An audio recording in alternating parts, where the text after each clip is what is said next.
Not at first. No one wanted to play for a team named after a fruit. Are you kidding me? A team that dances and named after the fruit? No, not happening. Welcome back, baseball family. As you know, we got Jesse Cole here. He's the owner, CEO, and yellow tux wearing premier banana, chief banana of the Savannah Bananas. How's that? Is that a good bio for you? I think, yeah, I've also heard ringmaster. So very some people cool. say mascot. Some people think I'm an intern. I'll really take anything. I'm just happy to be with the Bananas. I thought you, honestly, the first video I saw, I didn't know who you were. I was like, that guy in the yellow tux, that's awesome. That's sweet to have an MC. But yep. No, I yeah, dig it. I'm also the MC. I do a little bit of everything. I'm not your typical owner. Let's put it that way. That's cool. That's awesome. So a few years ago, my late wife and I went down to Savannah to see your show or game or what, and we're going to get into that. And we had a blast. We're up near Wofford College. Actually, I'm in upstate South Carolina, and we drove all the way down just to see it. We got the last 2 available tickets of the entire season. Planned our trip around when we could come and see you. And she was a huge fan of yours. Just loved everything about you. Read your first book, loved it entirely, and said, Brig, we got to go down and see these guys. And then she got a chance to meet you. You were incognito in the team shop when we were bouncing around the team store, and you were doing a little secret shopping. And she said, the way I heard the story was she approached you and said, are you Jesse? And you're like, shh, yeah, don't tell anybody. So I think it's important to establish, like, yes, a great story, but you really are involved soup to nuts, top to bottom. You want to make sure that everything you're doing and everything that's going on is on brand for you and your organization. We applaud that. It's wonderful. No, thank you. And, I learned so much from Walt Disney. I mean, he did the same thing. He would go undercover. He would walk the park and try to understand what the guests wanted. And he always would go and say, whenever I go on a ride, I'm always asking what's wrong with this thing and how could it be improved? So yes, I go undercover. I walk the stadium, walk the park, and try to get a feel for how do we make the experience better. Yeah, it's really neat. It's really special. We know that you're doing an amazing job, and we know that a lot of people are experiencing your version of baseball, your brand of baseball, in lots and lots of different ways. One of the questions that I keep having and that keeps coming up is, how are purists interacting with banana ball, with the Savannah Bananas version of baseball? Well, my dad was a purist. Our coaches were purists. A lot of our players were purists. I think everybody that starts as the game, you know, that's what you grow up as. You play the game the way the game is supposed to be played, and you understand the conditions and the rules and what it's all about. But as you start to see what's happening with the game, and, major league games getting longer, and, less kids falling in love with the game, and you ask kids who their favorite athlete is, and none of them are Major League Baseball players, and you start to see what the game is changing. And so, like any entrepreneur or business person, I saw something, and I realized, very important, when you're playing the game, it's a lot of fun. But when I sat and watched the game for the first time, I caught myself being bored. And I think the greatest innovators, the greatest inventors, the greatest pioneers, they create something that they would be a fan of. And so basically, I've been on a mission to create something that I'd want to watch. To be honest with you guys, even in playoffs right now, I can't watch baseball. It's just, I don't have an interest in it. But I can watch banana ball because you never know what's going to happen. There's going to be some crazy highlight, or, backflipping catch, or umpire doing a dance strikeout call, or a pitcher doing a dance into a pitch. It's going to happen almost every hitter. And so I'm intrigued. What's going to happen next? Where in baseball, we've seen all that. So I'm just trying to create some I'd be a fan of. And luckily, we found millions of people that also enjoy it as well. Yeah, you literally millions, right? And that leads into my next question, because we drove 5+ hours just to come see you guys, and now you're taking your show on the road. You've got a 2021. You did a one city world tour, which was brash and wonderful. I loved it. And then 2022, it was 12 cities or something like that? 7, but thank you for the extra 5. You're welcome. And now it's 33, 5 right? cities where people are like, oh my gosh, we missed them. Yeah, 33 cities this next coming year, and 20 states, and close to 500,000 fans. Yeah, you're coming right down the street from us. We're planning on going. You guys are here in April, so we're which excited. Which stadium? Peoria, Arizona. Yes. Hitting the spring training in Arizona. We're excited for that. Great Yeah. response too. Arizona's been very hot for tickets. Oh, I'm I excited. bet. I see Savannah shirts all over the place. There was a whole family walking around in Savannah shirts at my son's little league game the other day. I was like, "Man, where'd you guys go see him?" He's like, "I don't know. My parents went and brought me this shirt." I was like, "Oh, okay, right on." Yeah. That's cool. Again, But 7 years ago, we were sleeping on an airbed. 7 years ago, we only Right. sold a couple tickets. My wife and I got the call. We had to sell our house. We were down to our last dollar. And to see, we're doing hundreds of orders every single day all over the world. We have an entire merch department. We have a new warehouse of all merchandise. And I've heard it's more than NFL teams and some major. It's crazy. But again, that's never been the goal for us. Our goal is always to make baseball fun and now create the greatest show in sports. And to see shirts all over the world, it's really, really special. that's awesome. So you guys started out as did you start out as the premier team or did you start out as the collegiate woodbine? No, Which way did you go?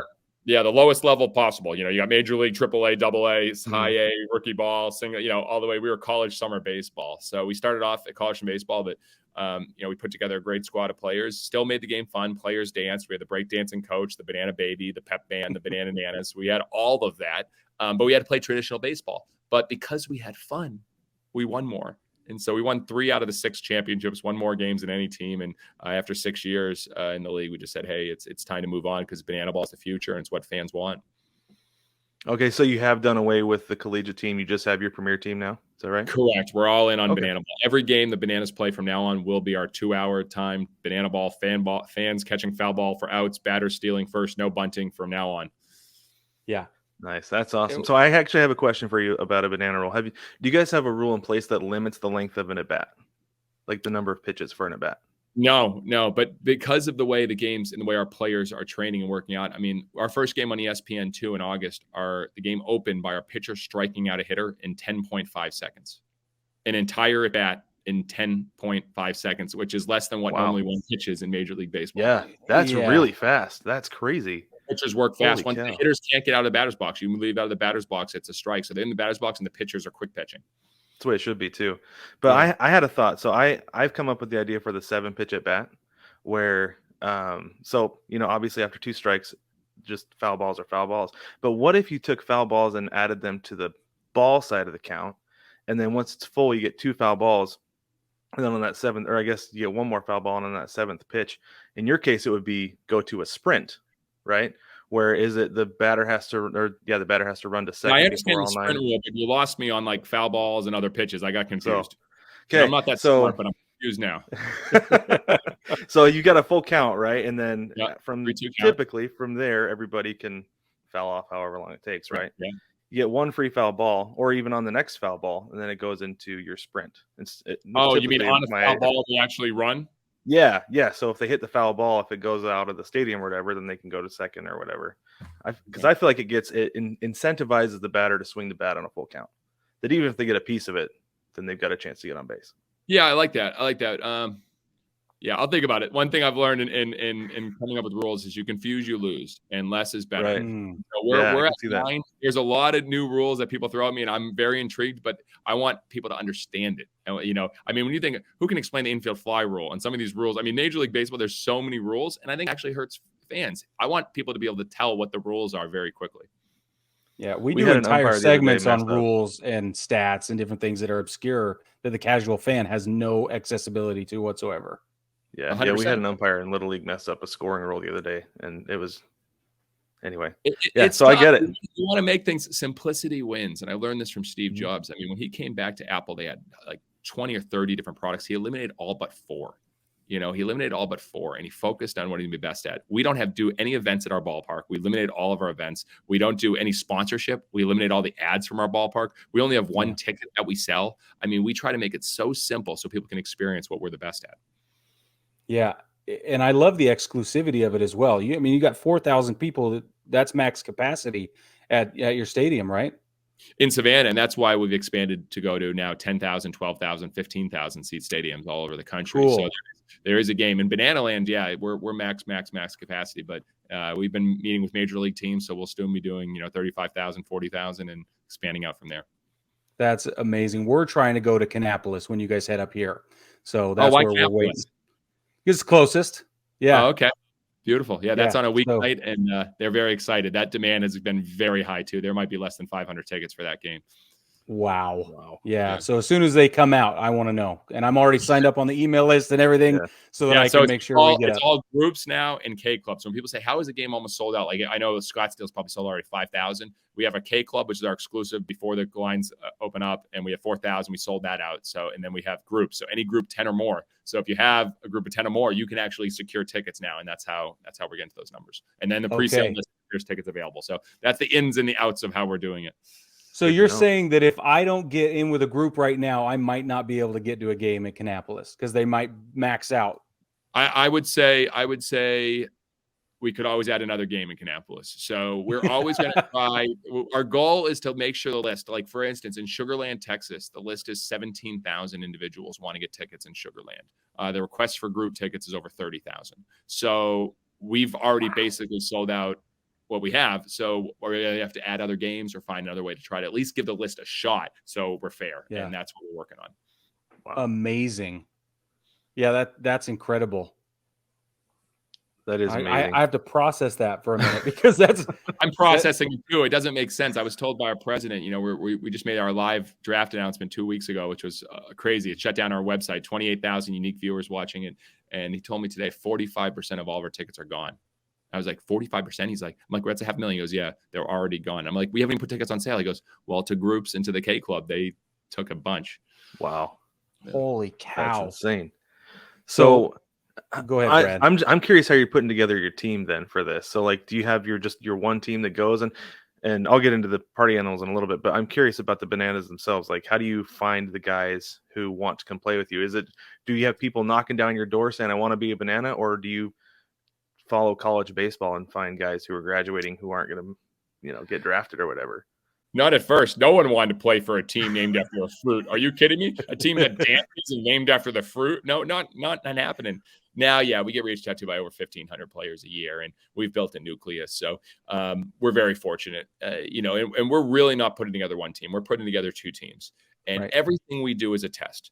The biggest thing that I realize is that we're not looking for the best baseball players in the world. We're looking for the most entertaining players in the world, the most fun players in the world, and what I argue will be the most talented, because these guys in their practices, they practice how to do backflip catches, how to catch balls bare hand, how to do through the legs. They work on tricks, pitching, strikeout moves, and things that you've never seen before on a baseball field. So they're doing things that I think major leaguers would take time to learn, because it's just so against tradition of doing things. So, we've built a nucleus. I mean, we've got guys who've been on tour with us the last few years who played in our college team, and we brought 2 or 3 guys from our college team last year that graduated that, one guy literally never did a backflip in his life and said, I'm going to learn how to do a backflip catch in the outfield. And first game on ESPN, boom, fly ball, center field, goes back, catches the ball like back like this, full backflip, and lands it. And I'm like, that's the craziest thing I've ever seen on a baseball field. That's amazing. And these guys are all learning it. And I'm like, they just learned that in a couple of weeks. I can't wait till next tour. So then he obviously made the team. DR Meadows, he's amazing. And so we're bringing all these guys that are learning these tricks, which is exciting.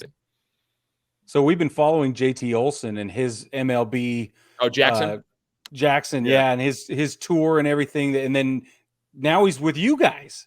And he's having a dream come true. Like he's living out all his dreams. So what I see is you're giving opportunities for the fans. We're experiencing baseball in a new way. We're experiencing entertainment in a new way. We're experiencing even new cuisine at the ballpark in a totally new way. Your trash pail nachos are amazing. Or garbage can nachos or whatever. That feeds a family of whatever. They're like 3,500 calories. You survive those? Yeah. Good. My wife and I did. Yeah, it was intense. How to you? Tough night maybe later at the hotel, but okay, I'm glad yeah, it was super tough. And when we were down there, by the way, your staff came and they said, we always can find the new person that's never been here before. And my wife and I were both called onto the field to do mid-inning festivities and games and stuff. It was nuts. And they said, we don't know. We always gravitate toward the people. It's their first time. And they were bang on. It was great. So, but my question is, how are you must be diversifying your time and your attention in so many ways, because you're producing a terrific show. You're engaging the fans. You're speaking. You're doing this with us. You've got books coming out. You're recording your audiobook right now. I've got your book right here, Fans First.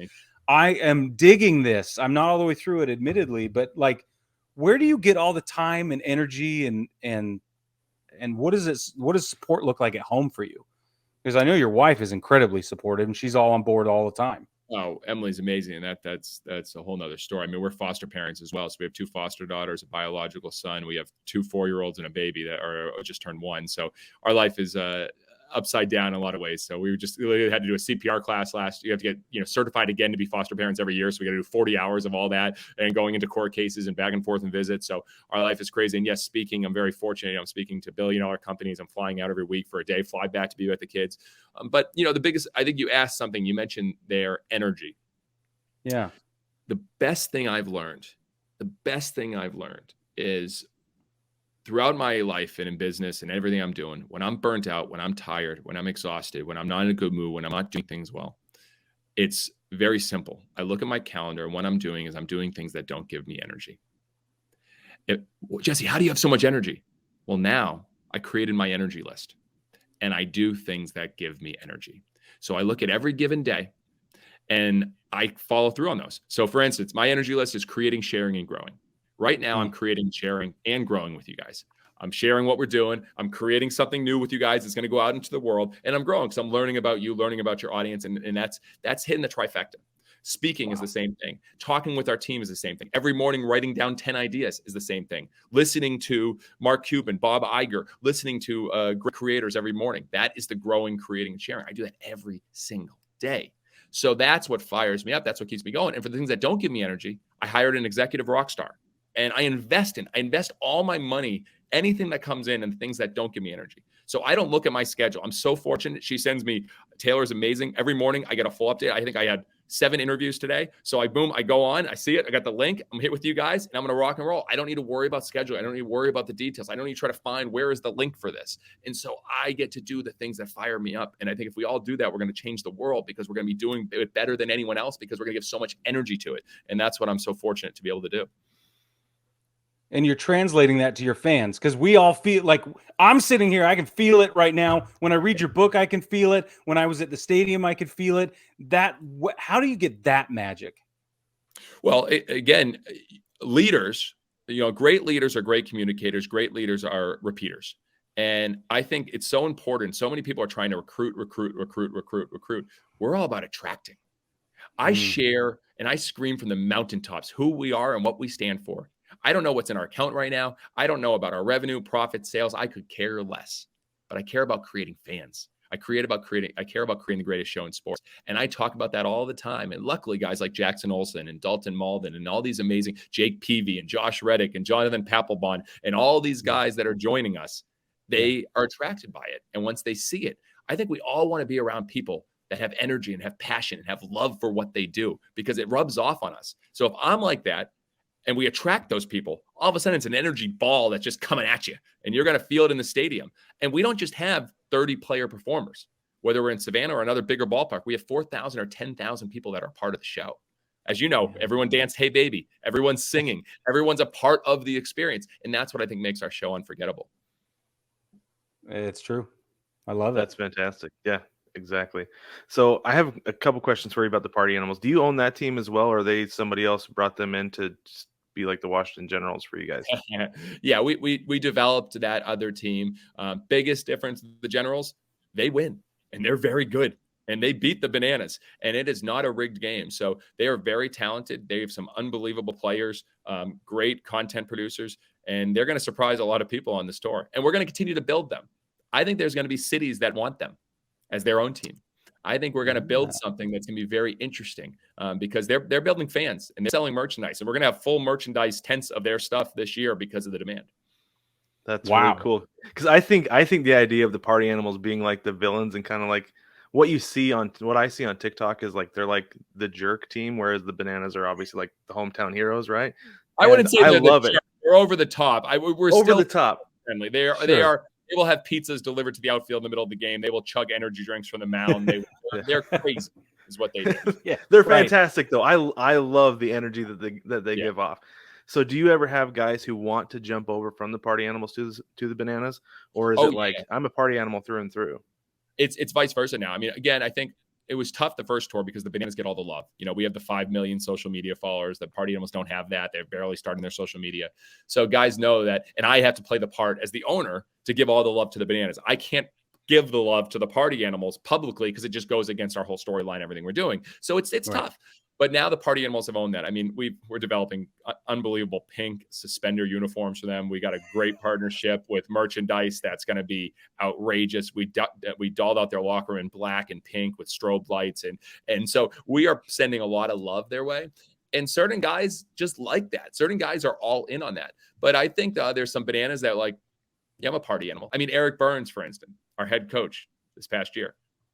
We'll see what He's happens. Definitely a party animal. Yeah. We'll see what happens, but I think he may be a party animal. So we'll see what happens. There's a lot of things that are going to come out, and I think we could have not only just a mid-season trade, there could be a during game trade that could happen between the teams. We'll see what happens. That would be cool. That would be really cool. Talk about breaking rules. That's one of your things, right? Like do the opposite of whatever is expected. Do the opposite of what's normal. 100%. Yeah, whatever's normal, do the exact opposite. No one gets excited. How was your day? Pretty normal. No, that was a normal day. Yeah, I met the most professional person today. It was so professional. Like we don't get excited about normal professional. We get excited about unique, memorable, and different. And so we're trying to own that with everything we do. Well, yeah. A mid-game trade would qualify for sure. Yeah, might as well tune in this year. We're gonna do some crazy things like that. Now you've got tryouts coming on the 19th, right? You're on your game, man. I think we released that like 2 hours ago. I'm very impressed. Yes, yes. It's going to be invite-only tryout. We're trying to be more strategic now, but yes, we will have a special invite-only tryout. And for these guys to come on tour for 8 months to be superstars, they're legends, and to be paid more than any other minor leaguer. So we're paying very well. We're taking care of these guys, and they are rock stars. When they go into a city, people are going to know, and it's special. So we're looking for a few more talented, entertaining players. Are there any specific positions? Yeah. Go ahead, Brad. Well, I was curious if there's anything in particular that you look for in a guy. Is it just the willingness to play banana ball, and then also like obviously the skill set to be able to play the game at a unique level, or is it like somebody needs to come with a gimmick? Yeah, it's flair, it's fun, and it's talent. I mean, you can't play the game at a low level. You have to be able to be at the professional level. But what else can you do? Can you break? Did you have a background in karate? Can you break boards over your head before coming up to bat? Do you have a background in dance? Can you do the cha-cha-cha coming up bat? What other skill sets do you have? Juggling, backflips, tumbling. What other skill sets do you have that we can combine that? Zach, our director of entertainment, was actually a professional in ballet. And so he almost broke the internet when we had him coach first once because our dancing bass coach wasn't there. And he started doing all the moves. And people were like, that's the most impressive ballet we've ever seen. And like Jennifer Gardner posted and everyone started posting. So I was like, Zach, I love that. Do it coming up to bat. And he came up to bat. And I was like, Zach, can you do a split? He goes, yeah, I can do a split. I was like, come up to bat and do a full split. You'll have the smallest strike zone ever. He does that, then steals first. I was like, Zach, can you do that pitching? He's like, might as well try. And he tried and he didn't get it yet, but he's going to be back. So we look for those things. I mean, Stilts, when he showed up, he's an average ball player, high school baseball player. He wasn't at the baseball level. But we're finishing the first tryout, and he goes, I brought my stilts. And I go, oh. And he goes, I go, can you hit in them? He goes, I never have. I go, well, let's see. And he goes in the batting cage with stilts, starts taking BP, and starts hitting the ball. And he made the team because of that. So if you have a skill set, and we see it, and now he's a legend. He's got millions of views on all this stuff, pitching, hitting. We put him at first base, struggling at first. He could never get down. Can't imagine. Didn't work out well. We need to give him a bigger glove. But it's all part of the experimenting. So we want guys that have one very unique skill set but can also play baseball at a high level, and then we'll see how we can combine them. That's really cool because baseball is hard enough as it is. I can't imagine doing that other stuff. Like our trick pitcher, this one guy who literally worked on juggling can throw strikes through his legs. Can throw and get into a handstand, looking backwards, upside down, and throw the ball underhand for a strike. It's unbelievable. And Matt Wolf, the trick pitcher, and he was covered in Banana Land, our ESPN series. And, of course you're going to make the team. You're doing things no one's ever done before in a baseball field. You fit right in with us. That's awesome. I have one more question. I'm just curious, speaking of ESPN, what was it like when an ESPN approached you and said, hey, we want you? How did that go, and what was that like for you? Well, you got to understand the long journey until you get to that moment. I mean, 2018, the first production companies came to us and we signed a contract with them, and we pitched and pitched and pitched and pitched and had rejection after rejection and rejection. We had over 100 rejections. So finally, when ESPN, they did a big story on us in 2021, they said they wanted to do a Sports Center feature. So they brought down David Bellinson and Rumor Production Company. They did a 7-minute Sports Center piece. It was outstanding. Social media went nuts. It took off. And then we started pitching ESPN, cover us for a whole tour, see what happens. Nah, we never done anything like this. This is your name. You're not Tom Brady. You're not Derek Jeter. You're not Michael Jordan. I know, but we're the Bananas. And so sent videos in, try to connect with them, try to connect. And I remember I was riding to lunch with my wife, Emily.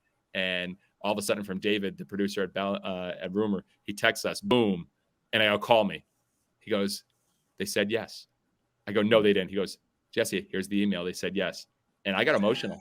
Yeah. I mean, 4 or 5 years of this, I'm sitting there. I'm like, I can't believe that ESPN has given this little team in Savannah a chance. And the rest is history. It's one of the biggest shows they've ever done. Huge ratings, done very well, and they're still getting tons of views. And it's pretty exciting to see what's happening.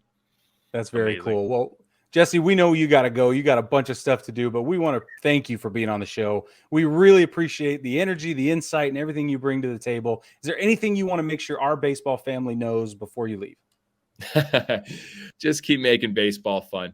I think anyone who's playing, anyone who's watching, don't be afraid to challenge the way things are done. Let's celebrate more. Let's enjoy the great moments. That's what we're going to remember. We're not going to remember all the home runs, the doubles. We're going to remember the time we have with our players, our teammates, and the fans. And so hopefully everyone keep making the game fun, and we'll do our best to keep it going as well.